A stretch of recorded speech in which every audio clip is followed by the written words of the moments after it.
Hello, this is Dr. Grande. Today's question is, can I analyze the case of Nicholas Godejohn?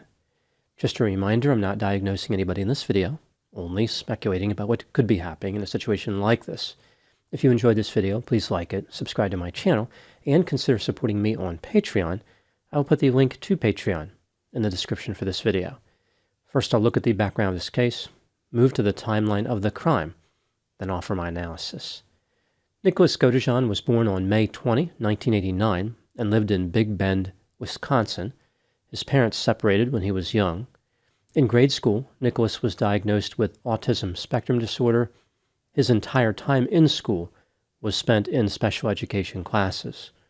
Nicholas was isolated and socially awkward.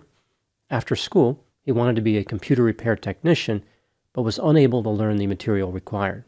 He spent much of his time online and was unemployed. In October of 2012, Nicholas met a woman named Gypsy Rose Blanchard on a Christian singles website. Gypsy was about 2 years younger than Nicholas and lived in Springfield, Missouri. She was trapped in a terrible situation with her mother, Claudine Blanchard, who went by the name Dee Dee. For just about her entire life, Gypsy had been the victim of her mother's criminal behavior. Dee Dee Blanchard appeared to be suffering from a mental disorder called factitious disorder imposed on another, which is also known as Munchausen syndrome by proxy. She had repeatedly taken Gypsy to medical providers and falsely claimed that Gypsy had various illnesses like lung disease, leukemia, asthma, and epilepsy. Gypsy had been subjected to multiple surgeries due to her mother's criminal behavior. She was forced to use a wheelchair despite being able to walk. One motive that Dee Dee Blanchard had was financial. She had gained substantial resources from perpetrating the fraud about Gypsy's health. Gypsy had attempted to escape from Dee Dee Blanchard in 2011 and was punished severely as a result. She was a prisoner in the sense that she had been completely manipulated by her mother, Dee Dee. Various people had failed to detect or failed to report Dee Dee's criminal activity. The police had actually visited Dee Dee and Gypsy based on an anonymous tip. They concluded that Gypsy was mentally ill and took no action to help her. Gypsy was feeling increasingly desperate to escape the mistreatment at the hands of her mother. Within 8 days of Gypsy and Nicholas making contact, the young couple declared themselves to be lovers. Their romantic relationship needed to stay secret because Dee Dee would not allow Gypsy to have contact with anyone. Gypsy would often communicate online with Nicholas at night in order to avoid detection by her mother. The young lovers would talk about sex. Nicholas had a particularly strong interest in BDSM, which greatly influenced the nature of the discussions. He believed that he was deeply in love with Gypsy and thought of her as his soulmate. Nicholas believed that he had something like dissociative identity disorder. He pretended to have multiple personalities. A key part of the online romance with Gypsy involved her sending videos to Nicholas where she expressed various personas. She would even wear wigs and other apparel to play characters. Nicholas talked about a few of the personas that Gypsy would play. There was Evil Gypsy. There was a version who was highly sexually motivated, a mature version, a loving version, and a little girl. Throughout the course of their relationship, Gypsy shared information about how her mother was mistreating her. For example, she talked about how she could walk and did not need a wheelchair. Dee Dee was profiting from the crimes against her. Her mother was controlling and demanding, and how Gypsy believed she would never be free as long as her mother was alive. In May of 2014, Gypsy introduced the idea of murdering her mother, Dee Dee Blanchard. Nicholas suggested the idea of running away, but Gypsy said that plan would not work. Dee Dee would find them. Murder was the only solution. The young lovers started developing ideas to commit the murder. They discussed poison and firearms, but eventually decided that using a knife would be the most expedient and practical method. While they were still considering the homicide, the couple engaged in an experiment to see if Dee Dee would accept Nicholas as Gypsy's lover. On March 12, 2015, Dee Dee and Gypsy went to a movie theater in Springfield, Missouri to see the film Cinderella. Gypsy had arranged for Nicholas to be at that movie theater. She paid for his bus ticket. At the theater, Nicholas introduced himself to Dee Dee and sat next to Gypsy, but Dee Dee was not happy about this. Despite her displeasure with Nicholas, Dee Dee intently watched the movie, which gave Nicholas and Gypsy a chance to hold hands and kiss. At one point, they went into a bathroom and had sex, at least according to Nicholas. He would later describe that moment as a state of bliss. Later, Gypsy informed Nicholas that their experiment did not go as planned. Dee Dee thought that he was weird and was not going to allow the relationship. The young lovers decided to move forward with their plan to eliminate Dee Dee. Now moving to the timeline of the crime. On June 8, 2015, using money that Gypsy mailed to him, Nicholas boarded a bus in Waukesha, Wisconsin. His destination was Springfield, Missouri. He arrived on June 9 at about 6 a.m. and stayed in a motel outside Springfield. Nicholas and Gypsy communicated that day via text message. They had many discussions about upcoming sexual contact and the homicide. Nicholas used a taxi to make his way to the house where Dee Dee and Gypsy lived, arriving at 2:07 a.m., now on June 10. Gypsy led him inside the house and supplied him with gloves, duct tape, and a knife. Nicholas would later say that in that moment, he had an angel and a devil on his shoulders. The angel said that he should leave with Gypsy, like they should run away. The devil said that Dee Dee should die. Ultimately, Nicholas sided with the devil. He entered Dee Dee's bedroom, where she was sleeping on her stomach. He jumped on her and started stabbing her. Dee Dee woke up and said, "Who are you?" She screamed for Gypsy to help her. Gypsy was in the bathroom covering her ears, although she could still hear the screams. Nicholas said that he lost all control and continued the attack. 48-year-old Dee Dee Blanchard died after being stabbed 17 times. After the murder, Nicholas inadvertently smeared blood all over the house from an injury on his hand.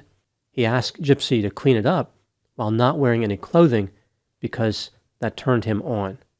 The couple had sex, took $4,000 in cash, and went to the hotel where Nicholas had stayed earlier. Not long after this, they boarded a bus to Big Bend, Wisconsin. Dee Dee's body was found on June 15, one day after Gypsy wrote a message on Dee Dee's Facebook page, which read, quote, "That blank is dead," unquote. Nicholas and Gypsy were arrested for murder. On July 5, 2016, Gypsy pleaded guilty to second-degree murder and was sentenced to 10 years in prison. Nicholas went to trial in November of 2018. He was hoping to get a sentence similar to the one that Gypsy received, but ultimately he was sentenced to life in prison without the possibility of parole after being convicted of first-degree murder and armed criminal action. Nicholas said that when he was convicted, Satan was around. Gypsy Rose Blanchard was released from prison in December of 2023. Nicholas Godejohn has appealed his conviction, but realistically, he is going to die in prison. Now moving to my analysis. Here are my thoughts on a few areas that stood out to me in this case. Item number 1. Nicholas Godejohn had one run-in with the law prior to being charged with murder. On March 11, 2013, Nicholas was arrested at a McDonald's restaurant after the police received a complaint about him. He later pleaded no contest to indecent exposure. Item number 2. Nicholas indicated that he was essentially a recluse when he encountered Gypsy Rose Blanchard. He did not have any social skills and mostly kept to himself. There's the sense that Gypsy was the only romantic contact that Nicholas ever had.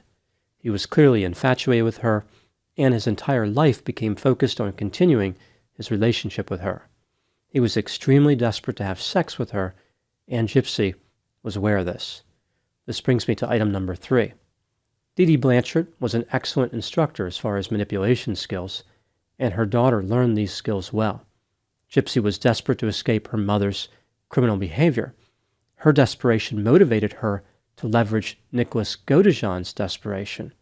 Gypsy wanted to escape pain, and Nicholas wanted to have sex. Both lovers were strongly motivated and willing to do whatever was necessary to achieve their respective goals. When Nicholas suggested non-lethal solutions, like running away, Gypsy was quick to focus on homicide as the only possible avenue. In order for Nicholas to prove his love, he was going to have to commit the murder. In his mind, Dee Dee's murder was the gateway to having sex with Gypsy Rose Blanchard. Item number 4. Nicholas and Gypsy planned the murder of Dee Blanchard for over a year. They both had plenty of opportunities to avoid going through with their plan. After entering the residence on the night of the murder, Nicholas thought to himself about if he really wanted to execute the plan. This is when he had his angel and devil on his shoulders moment. Nicholas understood what he was doing when he carried out the murder. He wanted to be a killer. He would later say that something inside of him clicked. He stated, quote, "That part of me wanted to come out for a very long time, and the very first opportunity it got, it didn't waste any time. That dark shadow part of me that really is triggered by anger, once that anger clicks, I see red," unquote. Item number 5. After completing the murder, Nicholas was then able to have sex with Gypsy. This was the realization of another fantasy. From the perspective of Nicholas, these were the best days of his life. Speaking of Gypsy, he said, quote, "From the very beginning, I just knew we were soulmates. Those 5 days when I was actually with her, physically with her, those 5 days were the most intense, magical, and awe-inspiring days I've ever had," unquote. Nicholas had high hopes that he would be with Gypsy together forever. He said, quote, "Somehow I just knew, deep within my heart, some way me and her would end up being together in the end," unquote. Ultimately, Gypsy ended up marrying somebody else in prison, but Nicholas has not given up hope, and he loves Gypsy with all his heart. He believes that somehow their magical relationship will work out, and stated that Gypsy is still with him. It sounds like Nicholas is stuck in that 5-day period after the murder, forever living it over and over. To him, it is some type of amazing dream. To everyone else, it is a nightmare. Item number 6. Gypsy has stated that she is sorry about committing the murder, but Nicholas has a different perspective. When asked if he had any regrets, Nicholas indicated that he did not. He said, quote, "I would have done it again. I might have done it differently, but I would have done it again," unquote.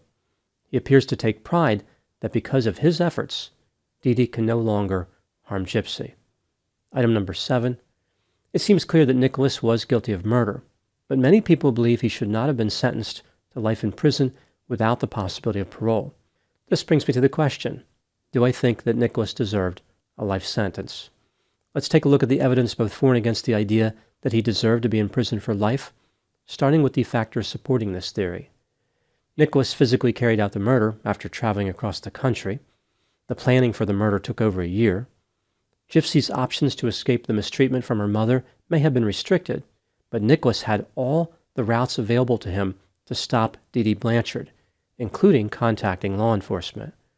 After the murder, Nicholas took cash and fled. It's clear he understood that his actions were morally wrong and illegal. Statements by Nicholas support the idea that he wanted to kill someone, and he was strongly motivated by a desire to have sex with Gypsy.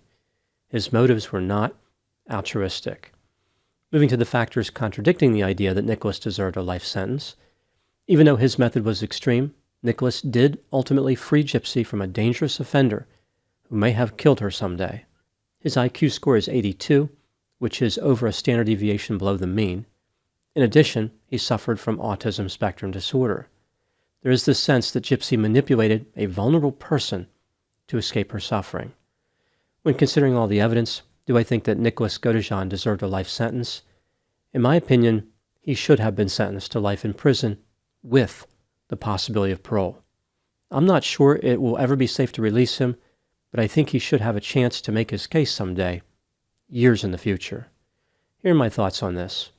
I think what happened here is that both Gypsy and Nicholas were struggling with the concept of evil. Gypsy had to contend with her mother, who put her through unimaginable suffering. Nicholas had to contend with his own dark sexual and homicidal desires.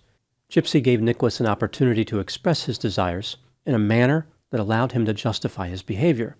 Sometimes when a person struggles with a desire to do something that is wrong, they can rationalize the behavior by saying to themselves that their own immoral actions can be used to fight a greater evil.